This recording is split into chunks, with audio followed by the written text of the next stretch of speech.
पिलामाने मो चैनल रे तुमको स्वागत। आज आम पढ़ा सूरदासकर पद। सूरदासकर लेखा को पद बोली कहुए। सूरदासकर जन्म 1478 मसीह दिल्लीर सिही नामक एक गाँवर गरीब ब्राह्मण परिवार होता। से भक्ति कालर सर्वश्रेष्ठ कवि थिले।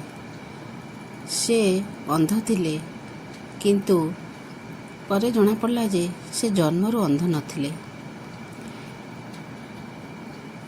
से आग्रार जमुना नदी कूल गौघाट पाखे रही संगीत काव्य आउ शास्त्रर अभ्यास करुथिले आउ पद रचना मध्य करुथिले। तापर से गोवर्धन पाखक जाई सेठी गोटे जगार घर निर्माण करी सेठार से रहूथिले। से वात्सल्य रसर गोटे भावुक कवि थिले।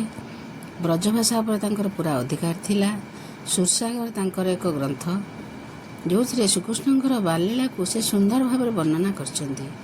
श्रीकृष्ण केमिति छोट बड़े केमिति अझट हुअंती, केमिति गुरुंडी गुरुंडी चलती, झुलाण बसिकी केमिति झुलती एवं केमिति दुष्टामी करती, माखन चोरी करी खाती, मिट्टी खाती, सब सुंदर भाव से तांको कवितारे वर्णना करछंती। आज मध्य आम जो सूरदासकर जो बालीला कविता पढ़ा से मध्य से सूरदासकर माखन चोरी विषय वर्णना करछंती। प्रभु श्रीकृष्ण छोट बड़े केमिति गोपी मान घरे पशि माखन चोरी करती आउ गोपी मैंने चाहती कृष्ण तांको घरे पशि माखन चोरी करी खातु, किंतु कृष्ण मध्य से गोपी मान मनोकामना पूर्ण करती। कृष्ण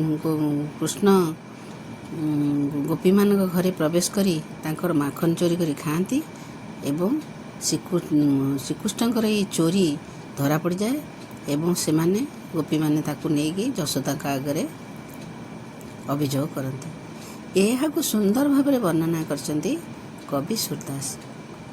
तेणु से कविता को आम आज पढ़ा आउ बुझा।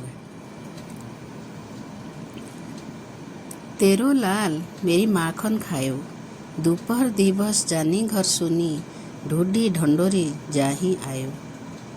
खोल किवार सुन मंदिर में, दूध सब माखन खवायो, छिकी काढ़ी खाटचड़ मोहन कछु खायो, कछु ले ढरकायो। तीन प्रति हानि होत गुरस की, वह डोटा कौन रंग लाओ, सूरदास कहती ब्रजनारी भूत अनोखो जायो। तेरो लाल मेरी माखन खायो।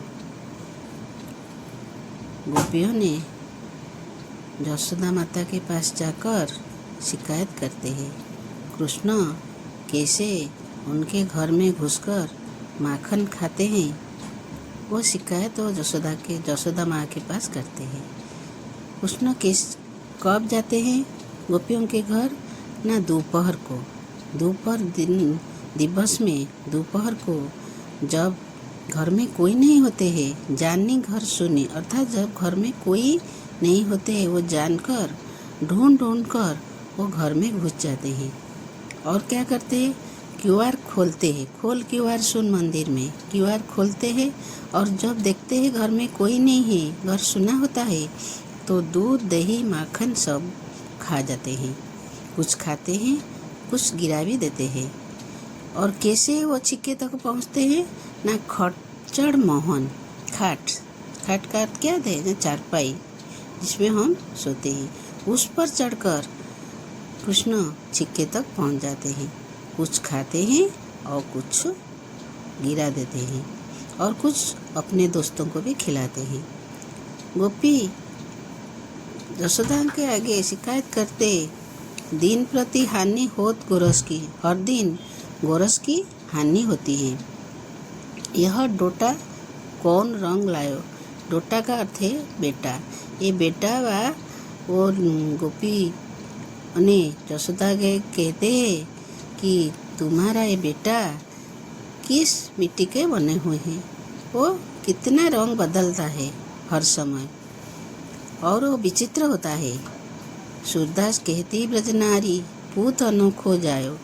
सूरदास कहते हैं गोपियों ने यशोदा के पास अभियोग करते हैं, शिकायत करते हैं, हे यशोदा मैया, तुम्हारा बेटा एक अनोखा है बेटा है, तुम्हारा पुत्र एक विचित्र पुत्र है, विचित्र पुत्र को तुमने जन्म दिया है, जो कि हमारे घर में घुसकर दूध दही सब खा जाता है और सिर्फ खाता नहीं, वो गिरा भी देता है। सूरदास कर ये पद वास्तव में बहुत सुंदर और हृदयस्पर्शी है। ये सब कठिन शब्द हैं। लाल पुत्र, ढूंढी ढंडोरी खोज खोज कर, किवाड़ दरवाजा, मंदिर घर, सिक्का सिक्का, मोहन कृष्ण, ढरकायो गिरा दिया, गोरस दूध दही मठा छाछ आदि, लोटा पुत्र, अनोखा आश्चर्यजनक। तुम सब एक कविता को अच्छी तरह पढ़ोगे और समझने की कोशिश करोगे। अगर तुम्हें समझने में कोई कष्ट होगी तो मुझे कमेंट करके बताओगे, ठीक है।